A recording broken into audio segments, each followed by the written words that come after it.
Assalamualaikum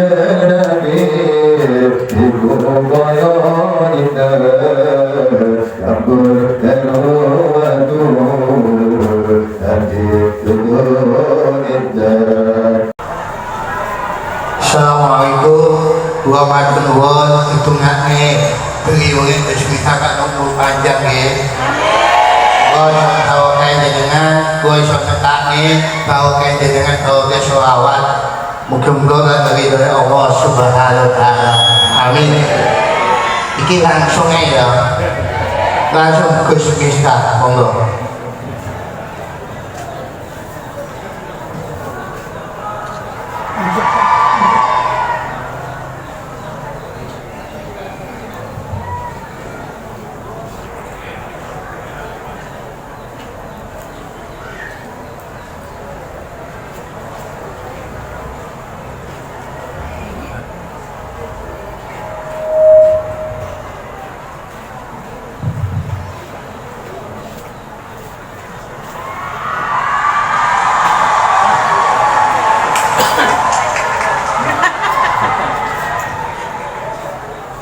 Assalamualaikum warahmatullahi wabarakatuh. Alhamdulillahirabbil alamin wa kafa. Assalatu wassalamu ala sayyidina Muhammadin al-Mustafa wa ala alihi wa sahbihi ahli sidqi wal wafa. Rabbi shrah li sadri wa yassir li amri wahlul 'uqdatam min lisani yafqahu qawli amma ba'du.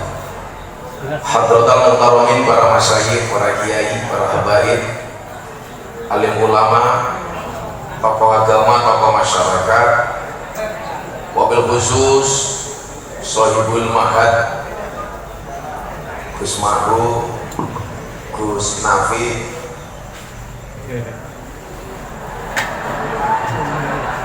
Kiai Wai Faki, Soho Peroduriah dan keluarga yang saya muliakan, para pejabat yang berkenan hadir yang saya hormati, segenap panitia pengajian Maulid Nabi Muhammad SAW, jamaah Masjid Sirajuddin Pondok Pesantren Rodotul Ulum Gencong yang saya banggakan, Bapak Ibu warga masyarakat Kediri rahimakumullah.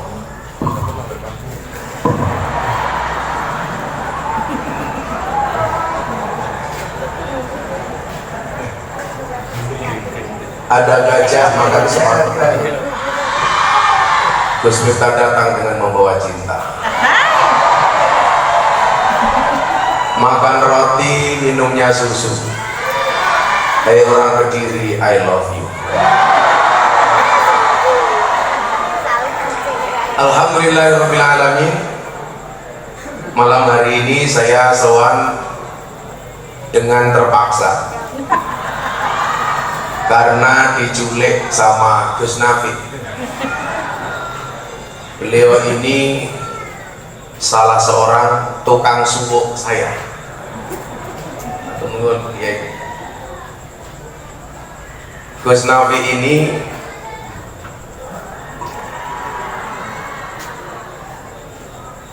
sangat sayang dengan saya karena kapanpun beliau selalu hadir di pondok saya di Jogja. Ramadan kemarin, tepatnya malam 27 Ramadan, tanggal 26-nya beliau berada di Jember. Habis subuh beliau langsung ke Jogja untuk bisa iktikaf dan jaluk sahur di Jogja. Gus Nafi jauh-jauh dari Jember ke Jogja. Beliau datang ke saya bawa keris. Bawa keris. Ini aku tak wae keris. Dadi kenapa Gus? Tugasmu abot. Tak wae keris. Ibu-ibu tahu kenapa pusaka tersebut dikasih nama keris? Soalnya melungker ra iso ngiris. Dan beliau ini selalu ngasih semangat saya ngaji di Jepara, beliau nyusul dari Kediri. Terakhir beliau bawa oleh-oleh dari Kanjeng Sunan Ampel. karena setiap malam Jumat Gus Nabi ini istiqomah ziarah makam Sunan Ampel. Kenapa Gus kok ziarah Sunan Ampel? Aku ndongake awakmu men rapi meneh.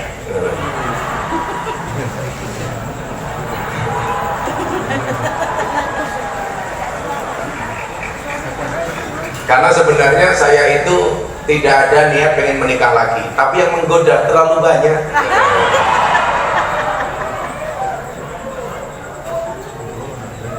Cobain mbahmu, cobain, nggak bahaya lah. Tapi insya Allah sampai hari ini saya termasuk suami yang setia, karena saya punya prinsip cangkemmu. Karena saya punya prinsip pasangan terbaik bukan yang datang dengan segala kelebihannya, tetapi yang tidak meninggalkan kita dengan segala kekurangannya. Maka saya ingat Gus Mau dengan dawuhnya Mbah Mun.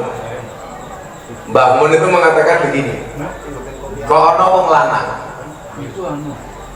rabi meneh dengan mengatakan ini sunnah Rasul, wis goblok-gobloke wong.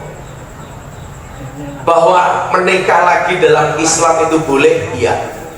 Tapi ketika mengatakan ini sunnah Rasul, menurut Mbah Mun ini goblok. Gobloknya di mana? Nabi Muhammad itu ketika menikah lagi atas perintah Allah, bukan kemauan pribadi.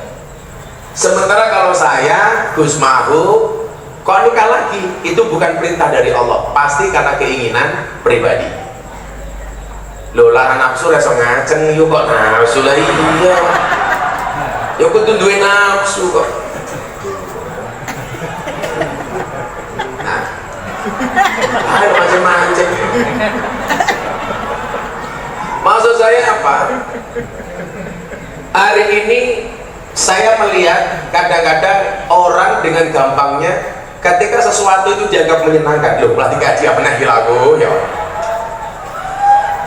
Ya kakak ya dia awalnya Gus Nabi ya begitu aja. Di sini lato-lato.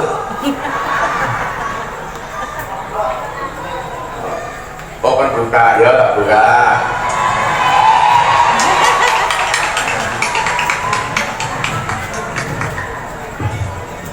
Mbak ketemu Gus Nabi kayak dia akhirnya repot atau belum? Aduh, ini lagi. Ngomongnya Gus paling kopiah jadi. Kok kayak kelas bojomu yuyu terus tuwek kemainnya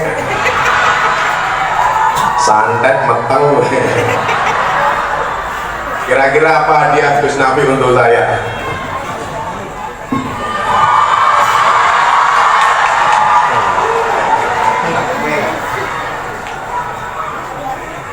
Dikai iPad mini gitu ada Gus Nabi.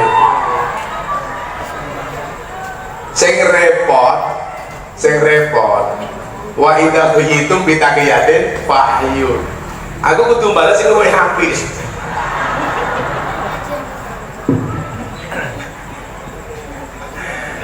Soalnya kalau kemutan zaman Imam Malik bermimpi ketemu dengan Kanjeng Nabi Muhammad SAW. Semoga semua yang hadir bisa mimpi ketemu Kanjeng Nabi. Lah jenengan mimpi ketemu Kanjeng Nabi, aku yakin bahkan hanya sekedar melihat sandalnya saja, itu sandalnya Kanjeng Nabi. Tapi lah jenengan mimpi ketemu tukang syuting, bisa jadi itu mak lampir. Di dalam mimpi itu, bahas apa dia nih? Kanjeng Nabi hadir di mimpi Imam Malik. Kanjeng Nabi nitip salam kepada muridnya Imam Malik yang namanya Imam Syafi'i. Balir salami ila Syafi'i, sampaikan salamku kepada muridmu Imam Syafi'i.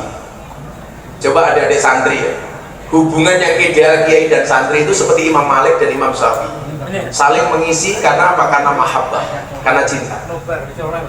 Makanya salah satu keberkahan ilmu itu dok, kalau ada rasa cinta kepada guru, itu harus. Mahabbah itu syarat ilmu itu menjadi berkah. Nah, begitu bangun, Imam Malik ngutus santri senior untuk datang kepada Imam Syafi'i. Monggo pergi, Kiai. kowe ngomong ning Imam Syafi'i, mambene aku mimpi ketemu karo Kanjeng Nabi nguluk salam nggo awakmu Imam Syafi'i. Akhirnya santrinya Imam Syafi'i lari, mohon maaf, santrinya Imam Malik lari ke dalamnya Imam Syafi'i. Loh, lah dikon kiai lah ya seneng to nggih. Pak Kiai Imam Syafi'i, ada pesan dari Kiai Imam Malik. Beliau semalam mimpi ketemu Kanjeng Nabi dan Nabi Muhammad nitip salam kepadamu wahai Imam Syafi'i. So weneng Imam Syafi'i. Nah, karena seneng nyuwun sewu niki wau wa idza bayitum bi tahiyatin fa bi asana min hal niku nyuwun sewu, akhirnya Imam Syafi'i pengen membalas kebaikan santri yang membawa titipan salam dari Kanjeng Nabi dengan suatu hadiah. Dicarilah jubah terbaik pilihnya Imam Syafi'i, dibuka lemari, ternyata yang terbaik adalah yang dipakai oleh Imam Syafi'i. Jubahnya dicopot, kemudian diberikan kepada santri. Santri, Bu, Pak, Mas, dapat hadiah dari kiai itu pasti seneng. Kayak barang-barang saya itu yang pokok itu pemberian dari kiai-kiai. Saya dapat sarung BHS yang sudah pernah dipakai Yai Din Ploso selama 10 tahun. Itu dikasih saya. Saya dikasih tongkat sama Habib Lutfi, saya dikasih cincin sama Habib Lutfi, dan lain-lain. Jadi kalau kiai-kiai sepuh itu alhamdulillah sayang sama saya. Kalau saya punya barang biasanya saya rela. Kayak kemarin Muktamar NU di Lampung, saya nyumbang, dengan nyumbang 1 blangkon saya lelang laku 900 juta. Blangkon saya laku 900 juta. Saya sumbangkan untuk Muktamar NU. Coba adik-adik santri bayangkan, blangkone wis 900 juta, piye sarunge? Iya. Apa meneh ilmune yuk kok isine. Kamu jangan begitu, kan nanti kamu jadi ingin. Singkat cerita, begitu pulang sampai dalamnya Imam Maliki, melihat santrinya guyu-guyu dhewe takon, "Lha kowe ngapa guyu dhewe?" Kula angsal hadiah saking Kiai Imam Syafi'i. Hadiahe apa? Hadiahe jubah. Wis aku nyilih jubah Imam Syafi'i dilit baik. Kagem napa Kiai? Arep tak ubah. Saya pengen mencuci jubahnya Imam Syafi'i, kemudian air cuciannya akan saya minum. Sang santri bertanya, "Pak Kiai, Imam Syafi'i ini kula muridnya jenengan toh. Kok jenengan ngalah berkah karo Syafi'i kepiye?" Dijawab kali Imam Malik, "Le tak kandhani. Imam Syafi'i itu bukan orang biasa, sampai Kanjeng Nabi saja nitip salam kepada Syafi'i." Akhirnya Pak Imam Malik mencari keberkahan dari jubahnya Imam Syafi'i. Pelajarannya apa Bapak Ibu? Di antara para ulama itu biasa ngasih hadiah, saling memberi hadiah. Satu kiai memberikan hadiah kepada yang lain memberikan hadiah kepada yang lain. Kemudian yang kedua apa? Kenapa mereka saling memberi hadiah? Karena adanya keberkahan di dalam. Termasuk hadiah untuk ceramah, dia degan, kopi, biasanya begitu. Tambah iPad, mes.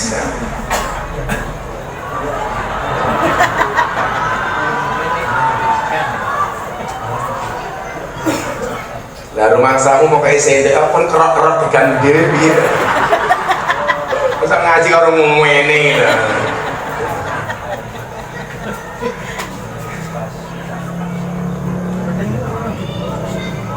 Apa le? Kopi. Ya Gus Miftah itu seperti kopi, pahit sih tapi banyak yang mencintai. Apa meneh aku mau jiko-jiko gitu. Ora usah. Ngali ono. Kopi ndi? Nah, kita hari ini Bapak Ibu hadir di kalangan Nahdiyin Ahlussunnah wal Jamaah yang paham betul apa itu makna barokah, sehingga pola Islam seperti ini di Indonesia itu harus dipertahankan, bahkan harus dilestarikan. Karena apa? Tidak semua orang yang mengaku dirinya Islam itu mengenal keberkahan. Kalau kemudian saya berpikir secara jujur, pada posisi ini saya mendapatkan posisi ini bukan karena saya alim. Kalau alim dibandingkan Gus Mau ya nyuwun sewu, baina sama was sumur sat. Gus Mau ki ngalim umum, saya sama sekali tidak alim. Cuman kemudian Posisi yang saya dapat hari ini tuh saya meyakini karena keberkahan guru-guru saya. Saya ingat betul bagaimana kemudian Habib Lutfi itu dari tahun 2000, sejak saya ketemu pertama kali, manggil saya pasti dengan sebutan juragan. Saat saya miskin gak punya apa-apa, kalau saya datang soal beliau akan mengatakan begini, juragane teko, padahal saya miskin.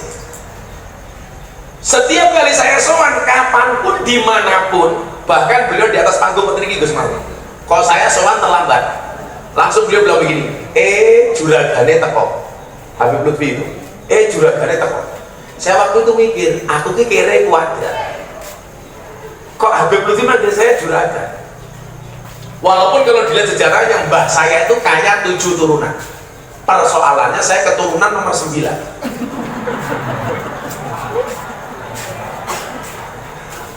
Kalau dengan Kediri itu sebenarnya saya punya kedekatan secara personal, karena mbah saya ke-11 dan seterusnya itu dari Kediri. Mbah saya ke-9 itu di Ponorogo, mbah saya ke-10 itu di Caruban, mbah saya ke-11 itu di Kediri. Jadilah urutannya kayak Gus mau ngapunten, Miftah, Muhammad Muradi, Kiai Muhammad Bodiran, Muhammad Usman, Jalal Iman, Karyonawi, Madarun, Kiai Ilyas, Muhammad Besari Ponorogo. Mbah Muhammad Besari Pondok Pesantren Tegasari itu Mbah Bul. Mbah Muhammad Besari punya bapak di Caruban namanya Anom Besari. Anom Besari punya bapak di Kediri namanya Abdullah Mursad. Sing niki hal sing ngaji kula ngene Mbah Mursad. Mbah Mursad punya bapak namanya Raden Demang. Ini men Kediri kabeh. Raden Demang. Duwe bapak namanya Pangeran Demang, duwe bapak namanya Panembahan Praworo, duwe bapak namanya Susuhunan Wirasmoro, duwe bapak namanya Sultan Trenggono Teng Demak, duwe bapak Raden Patah, duwe bapak namanya Prabu Brawijaya. Jadi getih kula niku getih Kediri. Darah saya itu darah Kediri. Lah Prabu Brawijaya itu kondang wonge ganteng. Mila lak putune kaya aku ganteng iki ya lumrah.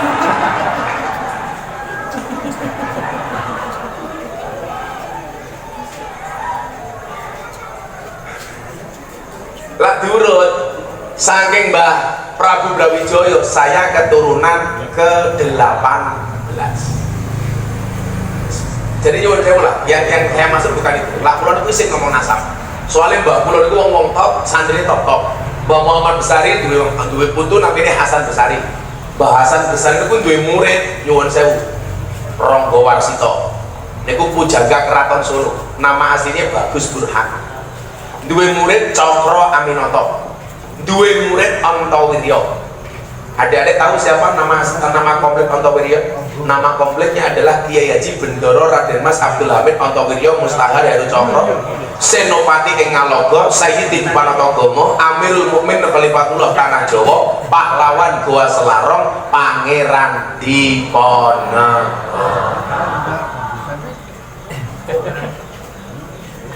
Niku muridé Mbah kula kabeh. Lah kula napa kok isih ngomong manakibe Mbah kula? Kula niku lak maca manakibe kadang-kadang isih karena wayut karo iki manakibul mutawaffa. Kalau ada manakib, haul itu berarti harus membacakan manakibe wong-wong biyen.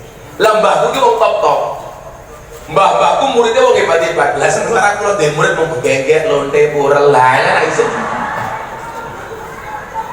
Wis bangsa semampir, bangsa guyangan. Kaya iki kula teng Gangsono Tretes Pasuruan. Ya gini ku nyambang-nyambangi mbak-mbak begengget.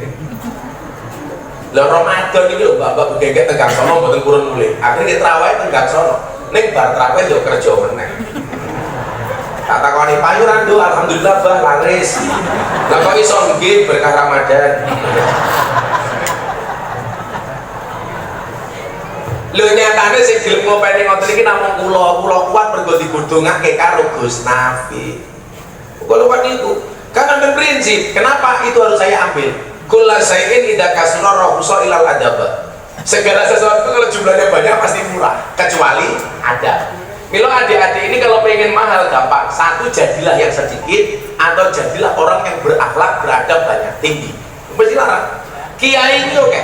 Akan ada ya. Barang kuwi lak titik berarti longko, yen longko antik, yen antik regane larang. Kiai kuwi oke, ning sing ngurusi lonte jarang. Sinten? Gus Miftah. Berarti Gus Miftah kiai Kiai larang goblok. Kiai lonte. Kiai larang. Maraji on lonte.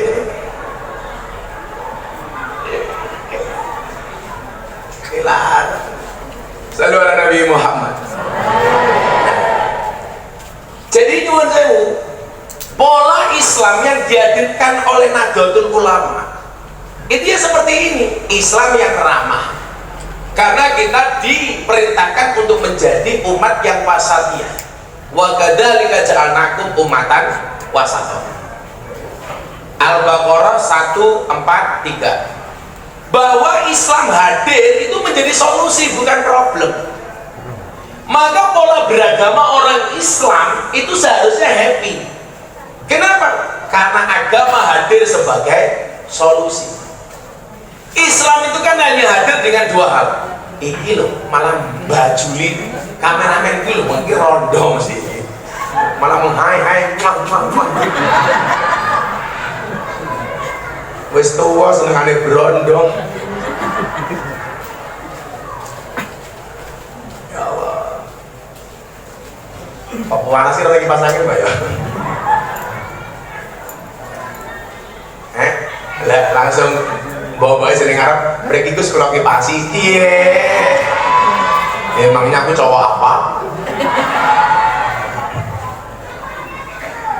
Gak bahaya kan? Enggak sama nih Gus. Santai, kok tak sama nih santai baik, santai baik. Kan aku Kiai Suki. Kiai ini sinten Gus? Oh, iya ini Pak Bro. Oh Kiai ini Prabowo, Kiai ini lonte kurang ajar.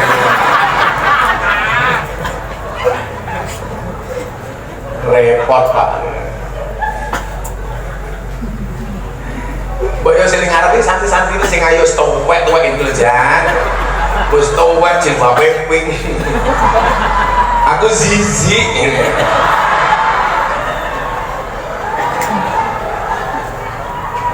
Semoga-moga santri ini sukses kabeh ya Nduk ya. Gak usah pacaran santri. Gak usah. Terus pokoknya akan datang satu saat kamu akan dipertemukan dengan orang yang tepat, yang kedatangannya untuk menetap bukan karena nafsu sesaat. Iya.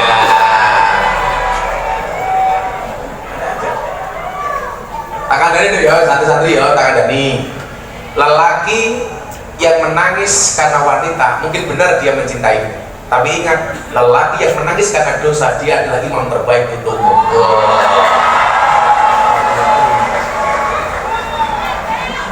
Selebel. Nah, kalau kita berbicara Islam yang ramah, ya itulah yang diinginkan oleh Kanjeng Nabi. Bukankah Islam itu hadir dengan dua hal? Satu rahmat, dua akhlak. Satu rahmat, wa ma arsalnaka illa rahmatan lil alamin. Kemudian yang kedua adalah akhlak. Innama bu'istu liutammima makarimal akhlak.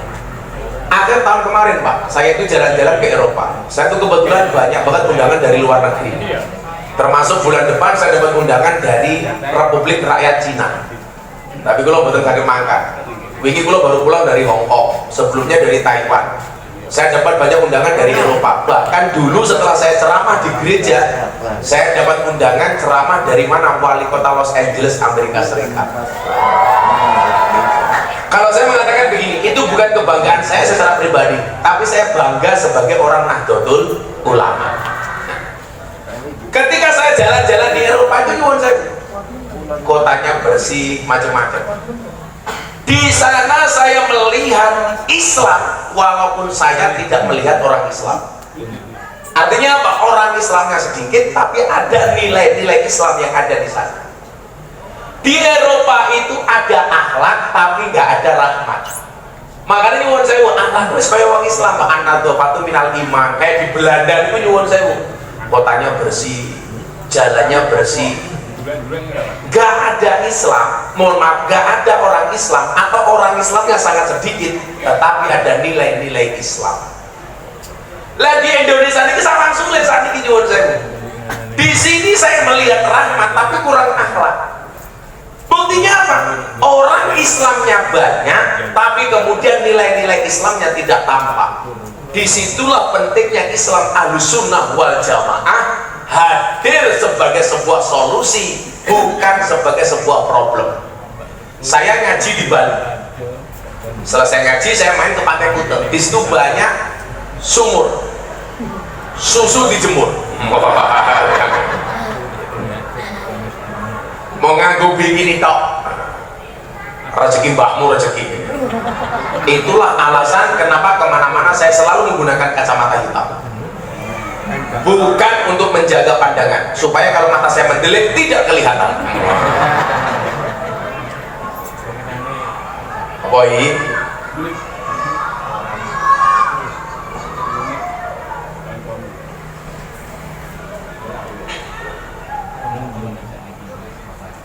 tante di sowe, canggirnya cowilik.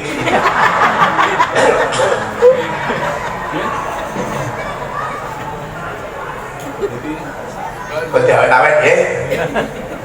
Adik santri tahu kenapa kopinya pahit? Karena manisnya kamu habiskan. Iya.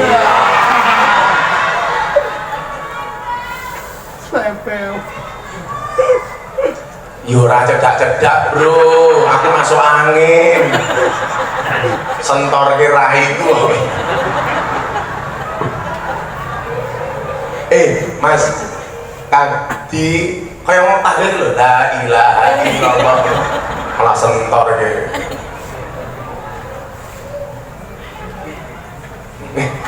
Orang ngajar, ayah kok rewel toh.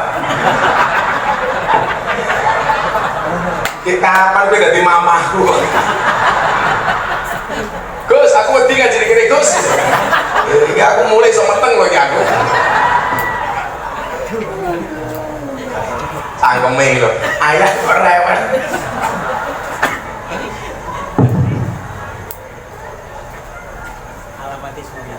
Nah, saat itu Mbak-mbak bule datang dari Australia. Kebetulan dia follower saya di medsos. Dia nanya begini sama saya, Gus, saya mau tanya sama ibu. I will to ask. Saya pengen tanya kepada anda. Saya tuh banyak dong, yang saya mualafkan dari Australia tuh banyak. Kayak dulu pas habis Mas Deddy Corbuzier masuk Islam itu ada namanya Antonio Scott Dory dari Canberra, Australia, datang ke pondok saya minta diislamkan. Bule. Yang lucu itu Gus, mualaf minta makan di suku macam-macam keraduan. Akhirnya bucu saya jengkel, masak sayur bung. Wong Australia makan sayur bung malah doyan jangan. Kemudian dia tanya sama saya, what is this? Ini apa? Aku bingung. Bung itu bahasa Inggris ya Allah. Akhirnya saya jawab, this is a bung. Dia tanya, what is the meaning of bung? Bung itu apa? Saya jawab, bung is the young bamboo. Wah, bung adalah bambu muda. Dia jawab, amazing. Kenapa Mister? Bambu muda saja enaknya kayak gini, apalagi yang tua. Aroma berakoti Pak.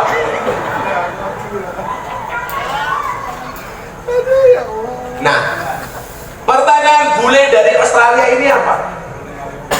Kenapa agama itu banyak aturannya? Dia bilang, kayak Islam itu banyak aturannya. Kenapa agama itu didesain banyak aturannya? Kemudian dia saya tanya, apa yang anda maksud Pak? Contohnya apa? Contoh soal hubungan laki-laki dan perempuan. Kenapa dalam Islam harus diatur melalui syariat pernikahan?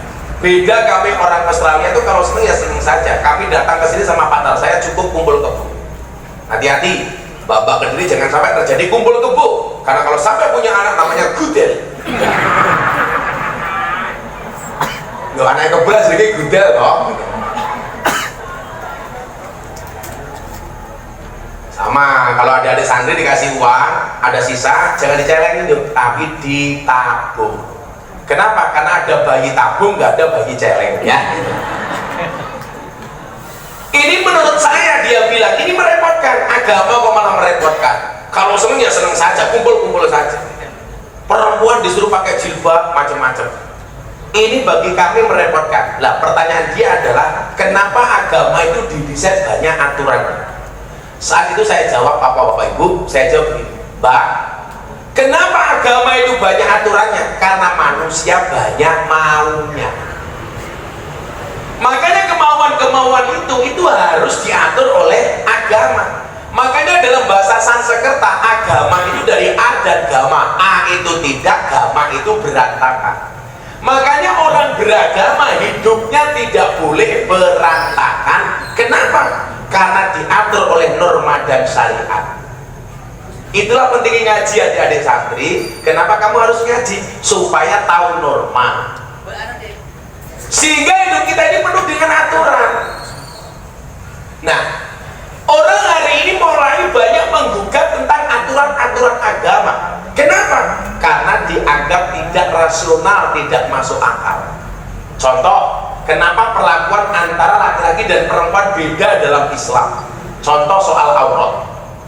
Auratnya wong lanang kali wong wedok itu beda apa betul? Oh beda. Saya ditanya kan ada cewek ngomong sama saya begini, Gus, bahwa auratnya laki-laki sama perempuan dibuat sama saja. Tak jawab, aku mau.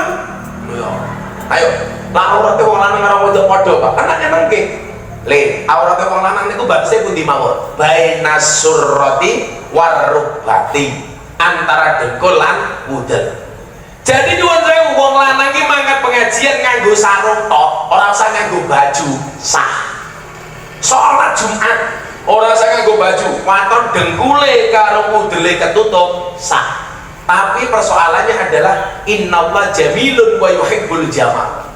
Islam itu tidak hanya masalah etika tapi juga estetika, tapi juga keindahan. Maka kenapa walaupun saya cukup menggunakan kantong ini cukup nutup dengkul dan udel saya tetap harus menggunakan baju, menggunakan serban, menggunakan belangkon. Ini bagian dari estetika, bagian dari keindahan. Makanya kenapa perempuan, mohon maaf, Anda harus berdandan seperti itu. Ini bagian dari estetika. Termasuk nyuwun sewu, ada bahasa eksplorasi, ada bahasa eksploitasi. Wong wedok dandan itu boleh, yang nggak boleh itu ketika muslim berlebih-lebihan. Enten mboten wong wedok dandannya berlebih-lebihan. Ada contoh, nyuwun sewu nggih. Saya itu bisa membuktikan perempuan nggak bisa diatur oleh laki-laki, cukup dari alis. Lah kok ngoten Gus? Oh, alis ki gaweane Gusti Allah. Lah karo wong wedok dikerok nganti entek dilukis dhewe. Wong lanang ngrungokno. Aturannya Gusti Allah wae dirubah, apa meneh aturanmu.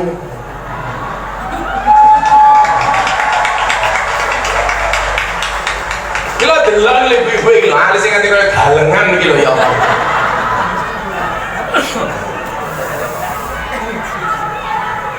Alami apa?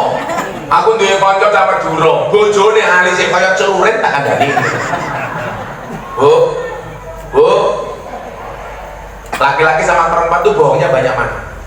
Perempuan.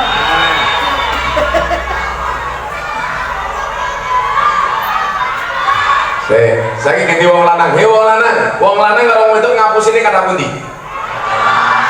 Survei membuktikan persoalan fisik perempuan lebih banyak bohongnya dibandingkan laki-laki. Tapi ingat, persoalan hati laki-laki lebih banyak bohongnya dibandingkan perempuan.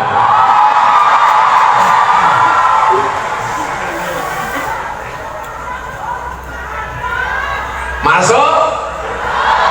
Kalau persoalan fisik perempuan lebih banyak bohongnya. Delon mau itu alis ketok api ya lukisan, idep ketok dawa ya sambungan, rahi ketok rata ya wedaan, irung kita mancung ya suntian, bibir ya fileran, untu ya kawatan, body kita dhuwur ya sandal jijitan, susu kita gede ya ganjelan. Halah wong wedok kita kandhani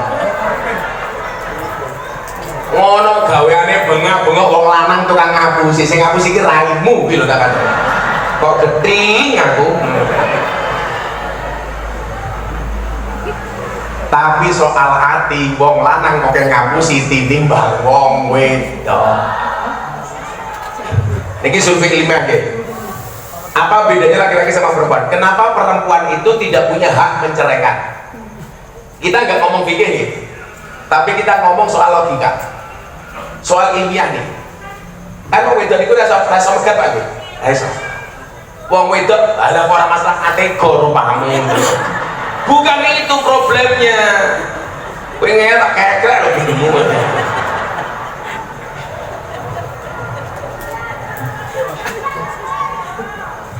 Bukan masalah itu. Adik-adik saya tak kasih tahu. Kenapa perempuan itu gak punya hak menceraikan? Punyanya hanya minta cerai itu boleh, tapi gak bisa megang. Orang-orang kok wedok tak pegang gue mas, orang cerita. Ndadi yo. Jadi ngeten. Kenapa perempuan itu gak punya hak untuk menceraikan? Karena perempuan itu lebih dominan menggunakan perasaannya 86%. Laki-laki dominan menggunakan pikirannya 86%.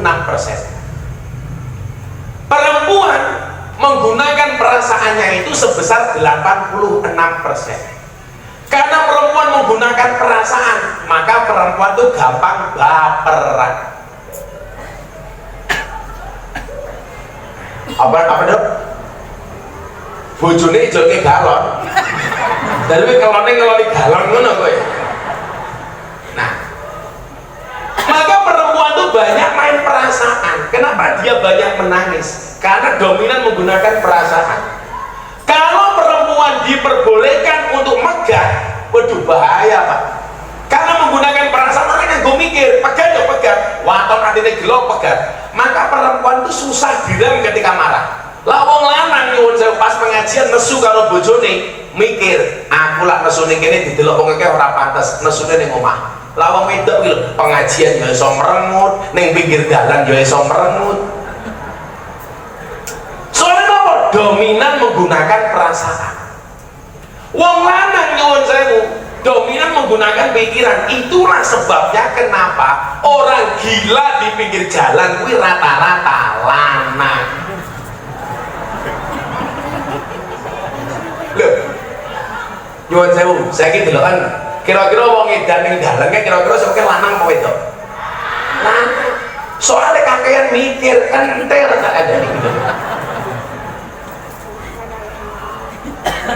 Tapi berdasarkan penelitian, orang gila itu malah badannya nggak pernah sakit. Contoh dulu nih kok, turun yang pinggir dalan ranggo selimut, ora kademen, kudanan ora masuk angin. Buktinya orang wong edan jelok kerokan. Lah kenapa orang gila itu jarang sakit? Karena orang gila sudah tidak punya beban pikiran. Mila tiang kencong pengen sehat terus gampang dadi wong gendeng. Dadi wong sing ra duwe beban pikiran kok edan iki lho.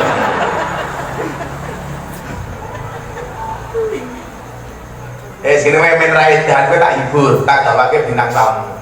Kula gadah bintang tamu Mas Kirun dan Cak Percil. Dia Pak Kirun karo Percil rene. Kirun abahe Kiai sepuh. Wong tuwek. Shalawat Muhammad. Ndi wae.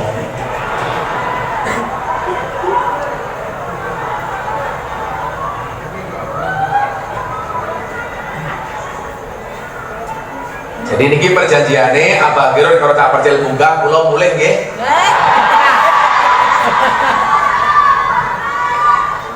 Ndi wae. Duwe wong kesuwen. Kesuwen Kon mulih wae kon mulih. Percil ayo. Sallu ala Nabi Muhammad. Men khusyuk. Kiringi lagu Gus Kirun rene. La ilaha illallah. Malah koyo mati.